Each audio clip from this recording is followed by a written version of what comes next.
कभी बिपिन रावत के डर से थर-थर कांपता था ड्रैगन। बिपिन रावत के बयानों से चीन को लग जाती थी मिर्च। आज बिपिन रावत के निधन पर ताली बजा रहा है ड्रैगन। बिपिन रावत के निधन पर दिखा चीन का घिनौना चेहरा। दोस्तों, चीन ने एक बार फिर से अपनी औकात दिखा दी है। चीन ने बता दिया है कि उसके दिमाग में किस तरह का कीचड़ भरा है। चीन के दिमाग की ये गंदगी अब तक उसके कुकर्मों में दिखती थी, लेकिन चीन के दिमाग की ये गंदगी जुबान से बाहर निकल रही है, उसकी कलम से बह रही है। दोस्तों, जब पूरा भारत देश अपने वीर सपूत की याद में आंसू बहा रहा था, जब पूरी दुनिया भारत के इस वीर सपूत को जाने पर देश को तसल्ली दे रही थी, तब चीन जैसा देश जो अब तक बिपिन रावत के सामने सर नहीं उठा पाता था, वो अब उनके जाने के बाद शेखी बगा रहा है, जहर उगल रहा है। चीन की ये हरकत बताती है कि उसके मन में बिपिन रावत का कितना डर था। भारत मां के लाल बिपिन रावत की रणनीति के आगे चीन की सारी चालें धरी की धरी रह जाती थी। उनके बयान चीन के पिछवाड़े में आग लगा देते थे और अब उनके जाने के बाद चीन इतना खुश हो रहा है कि फूले नहीं समा रहा है। चीन की इस हरकत पर भारत में लोग गुस्से में हैं। दरअसल 8 दिसंबर को हुई हेलीकॉप्टर दुर्घटना में पूरे देश को झकझोर कर रख दिया है। इस हादसे में सेना के कुल 11 अधिकारियों के अलावा सीडीएस बिपिन रावत और उनकी पत्नी मधुलिका रावत का निधन हो गया था। बिपिन रावत के निधन पर चीन ने जो कुछ किया है, उससे देश गुस्से में उबल रहा है। वैसे तो मोदी सरकार इस हादसे की जांच करा रही है, लेकिन इस हादसे में साजिश का एंगल भी खंगाला जा रहा है। इसी को लेकर भारत के रक्षा विश्लेषक ब्रह्म चेलानी के ट्वीट की भारत के साथ साथ चीन में भी चर्चा हो रही है। चेलानी ने अपने ट्वीट्स में लिखा था कि चीन के खिलाफ आक्रामक रुख अख्तियार करने वाले सीडीएस जनरल रावत और ताइवान के जनरल प्रमुख शेन यी मेंग दोनों की ही मौत हेलीकॉप्टर क्रैश में हुई। हालांकि चेलानी ने यह भी कहा है कि वो दोनों घटनाओं में कोई कड़ी जोड़ने की कोशिश नहीं कर रहे। चेलानी का ये ट्वीट चीन पर किसी बम की तरह गिरा था। चेलानी के इस ट्वीट के बाद तो जैसे चीन में खलबली मच गई थी। दोस्तों, आज के इस वीडियो में मैं आप लोगों को चीन के पिछवाड़े में इस ट्वीट के बाद लगी आग के बारे में ही बताऊंगी, लेकिन इससे पहले मैं आप लोगों को चीन की उस हरकत के बारे में भी बताऊंगी जिससे आप लोगों का चीन के खिलाफ गुस्सा 7वें आसमान पर पहुंच जाएगा। क्योंकि चीन ने बिपिन रावत की मौत पर कुछ ऐसा जहर उगला है जिसको बर्दाश्त नहीं किया जा सकता। दोस्तों, वीडियो को बिना स्किप किए पूरा देखिएगा, क्योंकि अगर आप लोगों ने इसे पूरा नहीं देखा तो आप चीन की उस गंदी सोच के बारे में नहीं जान पाएंगे जो वो भारत के लिए रखता है। दोस्तों, तो बने रहिए हमारे साथ। बिपिन रावत की मौत पर चीन ने उगला जहर। ग्लोबल टाइम्स ने सेना की तैयारियों पर उठाए सवाल। हेलीकॉप्टर हादसे को बताया मानवीय गलती। दोस्तों, अब तक तो आप लोग जानते थे कि चीन की फितरत में धोखा है, लेकिन आज जो चीन के बारे में आप लोगों को मैं बताने वाली हूँ, उसको जानने के बाद आप लोग ये भी समझ जाएंगे कि चीन के दिमाग में किस कदर कूड़ा भरा हुआ है। दरअसल जब पूरा भारत सीडीएस बिपिन रावत की मौत पर दुखी था, जनता रो रही थी, तब चीन का सरकारी भोंपू यानी ग्लोबल टाइम्स भारतीय सेना के खिलाफ जहर उगल रहा था। दरअसल जनरल रावत वास्तविक नियंत्रण रेखा पर जारी तनाव को लेकर चीन का नाम लेकर बोलते थे, जबकि मोदी सरकार तनाव में भी चीन का नाम लेने से परहेज करती रही है। और हाल ही में जनरल रावत ने कहा था कि भारत के लिए असली खतरा चीन है, ना कि पाकिस्तान। अब जब जनरल रावत की हेलीकॉप्टर हादसे में मौत हो गई, तो चीन में सत्ताधारी कम्युनिस्ट पार्टी का मुखपत्र माने जाने वाले अखबार ग्लोबल टाइम्स ने बिपिन रावत की हादसे में हुई मौत पर भारत पर तंज कसा है।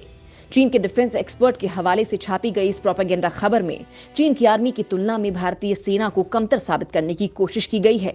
चीन की सरकारी मीडिया रिपोर्ट ने एक्सपर्ट्स के जरिए जो जहर उगला है, उससे लगता है कि जनरल रावत और भारतीय सेना के बारे में वहां की सरकार और सेना में कितनी कुंठा भरी हुई है। दरअसल ग्लोबल टाइम्स ने सीडीएस के हेलीकॉप्टर हादसे को भारतीय सेना की खामी करार दिया है। यही नहीं, उसने जनरल बिपिन रावत को चीन विरोधी करार दिया है। ग्लोबल टाइम्स ने भारत के खिलाफ जहर उगलते हुए लिखा कि हेलीकॉप्टर दुर्घटना में भारत के रक्षा प्रमुख की मौत न केवल भारतीय सेना के अनुशासन और युद्ध की तैयारियों की कमी को उजागर किया, बल्कि देश के सैन्य आधुनिकीकरण को भी भारी झटका दिया। अखबार ने विश्लेषकों के हवाले से लिखा कि चीन विरोधी शीर्ष रक्षा अधिकारी के चले जाने के बावजूद दोनों देशों के सीमावर्ती क्षेत्रों में चीन के प्रति भारत के आक्रामक रुख में बदलाव की संभावना नहीं है। तो ये है चीन की मानसिकता। इस आर्टिकल के कुछ अंश देखने के बाद आपको भी लगेगा कि चीन किस तरह से मानसिक लकवे का शिकार है। वो किसी की मौत पर भी अपनी नीचता दिखा सकता है। चीन ने ये लेख कुछ दिन बाद लिखा होता तब भी समझ आता है कि चीन का रवैया भारत विरोधी है, इसलिए इस तरह का लेख लिखा होगा। लेकिन ये लेख ग्लोबल टाइम्स ने तब लिखा जब बिपिन रावत को चिता भी नसीब नहीं हुई थी। ग्लोबल टाइम्स के इस आर्टिकल को देखकर ये भी समझा जा सकता है कि आखिर चीन बिपिन रावत से कितना खौफ खाता था कि उनकी मौत के फौरन बाद ही वो सेना पर सवाल भी खड़े करने लगा। इससे यह भी समझ आता था कि बिपिन रावत ने किस तरह से एलएसी पर चीन के पिछवाड़े में डंडा डाल रखा था, और अब जब बिपिन रावत नहीं रहे तो चीन से डंडा निकालने की खुशी बर्दाश्त नहीं हुई और वो भारत के विरोध में चिल्लाने लगा। हालांकि उसने केवल यही नहीं लिखा, बल्कि चीन की बौखलाहट के बारे में मैं आप लोगों को और भी बताती हूँ। ग्लोबल टाइम्स ने एक्सपर्ट्स के हवाले से आगे लिखा कि हादसे के सभी संभावित कारण रूसी कंपनी के हेलीकॉप्टर की बजाय मानवीय कारकों की ओर इशारा कर रहे हैं। उसने लिखा है कि हेलीकॉप्टर में लॉजिस्टिक सपोर्ट और मेंटेनेंस की समस्या भी हो सकती है, क्योंकि भारतीय सैनिक एसओपी का पालन नहीं करते। इस लाइन को पढ़ने के बाद तो एक ही ख्याल आता है कि चीन जिस एसओपी का पालन करना भारत को सिखा रहा है, वो पहले खुद अपने सैनिकों को ये क्यों नहीं सिखाता।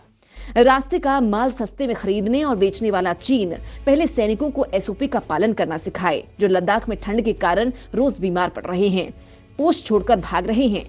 दोस्तों, अगर आप सोच रहे हैं कि चीन ने भारत की सेना के खिलाफ बस इतना ही लिखा, तो आपको शायद चीन पर कम यकीन है, क्योंकि मैं जानती हूं कि चीन के दिमाग में भारत के खिलाफ भरे जहर की आखिरी बूंद तक उसने अपने इस लेख में निकाल दी है।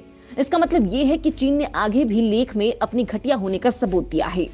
ग्लोबल टाइम्स ने आगे लिखा है कि हेलीकॉप्टर हादसे से बचा जा सकता था अगर मौसम ठीक होने तक उड़ान नहीं भरी जाती, पायलट ध्यान से और स्किल से उड़ाता, या फिर हेलीकॉप्टर का मेंटेनेंस समय पर और ठीक से किया गया होता। ऐसे हादसों से भारतीय सेना की युद्ध की तैयारियों की पोल खुल जाती है। ये भारतीय सेना की आम समस्या है। चीन और भारत की सीमा पर तैनात भारतीय सैनिक अक्सर उकसाऊ काम करते रहते हैं, लेकिन जब असल में भिड़ना होता है तो टिक नहीं पाते हैं। जनरल रावत की मौत के बाद भारतीय सेना का आधुनिकीकरण और लटक सकता है। अब यहाँ ग्लोबल टाइम्स कह रहा है कि जब असल में भारतीय सेना को भिड़ना होता है तो वो टिक नहीं पाता। अब भारतीय सैनिक कितना टिकते हैं और कितना पेलते हैं, अगर ये ग्लोबल टाइम्स को जानना है तो गलवान घाटी में मौजूद अपने चीनी सैनिकों से जान लेना चाहिए कि किस तरह से उस घाटी में भारतीय सेना के जवानों ने उन्हें दौड़ा दौड़ा कर कुत्ते की तरह घसीट घसीट कर मारा था। और अगर वो भूल गए हों तो 1962 और 1968 की जंग को भी याद कर लेना। 62 में हम हार जरूर गए थे, लेकिन फिर भी किसी तरह से एक अकेले सिपाही ने 300 चीनी सैनिकों को ढेर किया था, वो भी याद कर लेना। दरअसल दोस्तों, ग्लोबल टाइम्स ने अपने आर्टिकल में जो लिखा वो उसकी मजबूरी है, क्योंकि ये अखबार तो सरकारी भोंपू है। जो सरकार कहेगी वही वो लिखेगा। अपने सैनिकों में जोश भी भरना होता है, क्योंकि एलएसी पर तो चीनी सैनिक ठंड के मारे अकड़े पड़े हैं। और अब तक जो बिपिन रावत चीनी सैनिकों को सपने में भी आकर डरा रहे थे, उनका तो निधन हो गया, जिससे चीन को काफी तसल्ली मिली है और अपनी ये तसल्ली वो अखबार में लिख रहा है। दोस्तों, अब आप लोगों को मैं आगे चीन की एक और बौखलाहट के बारे में बताने वाली हूँ कि कैसे एक भारतीय विशेषज्ञ के ट्वीट ने चीन का पिछवाड़ा जला दिया है और अब इस जले पिछवाड़े के साथ वो आग उगल रहा है। ब्रह्म चेलानी के ट्वीट पर भड़का चीन, भारत को ही बताया भारत का दुश्मन। चेलानी ने हादसे पर जताया था साजिश का अंदेशा। दोस्तों, साल 2020 की शुरुआत में ताइवान में एक हेलीकॉप्टर हादसा हुआ था। इस हादसे में 7 लोगों की मौत हुई थी। हादसे में जिन लोगों की मौत हुई थी उसमें ताइवान के जनरल स्टाफ के प्रमुख जनरल शेन यी मिंग और 2 प्रमुख जनरलों सहित 7 लोग सवार थे। चीन और ताइवान के बीच किस कदर तनाव चल रहा है ये किसी से छिपा नहीं है। ऐसे में इस हादसे को लेकर सवाल खड़े हुए थे और अब इसी तरह का हादसा भारत में भी हुआ है। इस हादसे में सीडीएस बिपिन रावत के साथ 14 लोगों की मौत हुई है। इस वक्त चीन का भारत के साथ भी तनाव चल रहा है। इन 2 हादसों को लेकर भारत के रक्षा विशेषज्ञ ब्रह्म चेलानी ने एक ट्वीट किया था। इस ट्वीट के बाद तो चीन जैसे भड़क ही गया और इतनी मिर्च लगी कि उसने फिर से अपने गंदे दिमाग से जहर उगलना शुरू कर दिया। तो दोस्तों, पहले आप लोगों को ब्रह्म चेलानी का वो ट्वीट बताते हैं कि उन्होंने उसमें लिखा क्या था। दरअसल ब्रह्म चेलानी ने सीडीएस रावत के हवाई दुर्घटना में मारे जाने को लेकर कई ट्वीट्स किए थे। उन्होंने अपने एक ट्वीट में लिखा कि जनरल रावत की मृत्यु और ताइवान के जनरल स्टाफ प्रमुख की मौत के बीच डरावनी समानताएं हैं। साल 2020 की शुरुआत में ताइवान के जनरल स्टाफ के प्रमुख जनरल शेन यी मिंग का हेलीकॉप्टर भी क्रैश हुआ था और 2 प्रमुख जनरलों सहित 7 लोगों की इस दुर्घटना में मौत हो गई थी। इन दोनों ही हेलीकॉप्टर क्रैश में दोनों देशों के उन शख्सियतों की मौत हुई थी जो चीन की आक्रामकता के खिलाफ महत्वपूर्ण चेहरे थे। ये चेलानी का पहला ट्वीट था, जबकि उन्होंने अपने दूसरे ट्वीट में सफाई भी दी थी। अपने दूसरे ट्वीट में उन्होंने लिखा था कि इस अजीब समानता का ये मतलब नहीं है कि दोनों हेलीकॉप्टर दुर्घटनाओं में कोई कनेक्शन है या किसी बाहरी ताकत का हाथ है। कुछ भी हो, प्रत्येक दुर्घटना ने देश के भीतर महत्वपूर्ण प्रश्न उठाए हैं, विशेष रूप से शीर्ष जनरलों को ले जाने वाले सैन्य हेलीकॉप्टरों के रखरखाव के बारे में। चेलानी के अगले ट्वीट को देखकर कोई भी समझ सकता है कि वो कहना क्या चाह रहे थे, लेकिन इस ट्वीट से चीन का पिछवाड़ा गर्म हो गया। चेलानी के ट्वीट के बाद ग्लोबल टाइम्स ने एक पूरा आर्टिकल लिख डाला।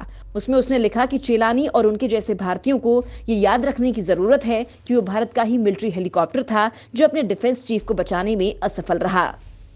इस तरह की दुर्घटनाओं की संभावना बेहद कम होती है, फिर भी ऐसी घटना भारत में हुई। इसका मतलब ये है कि भारत का सबसे बड़ा दुश्मन चीन नहीं बल्कि भारत खुद है। भारत कई कारणों से पिछड़ा है और चेलानी जैसे लोग उसके पिछड़ेपन का एक कारण हैं। अखबार लिखता है, ऐसे लोग चीन भारत रिश्तों को सुधारने में कोई भूमिका नहीं निभाते और न ही भारत के विकास में कोई योगदान करते हैं, बल्कि इसके विपरीत ये नए विवादों और नफरत से भारत के पड़ोसियों और भारत को मुश्किल में डाल रहे हैं।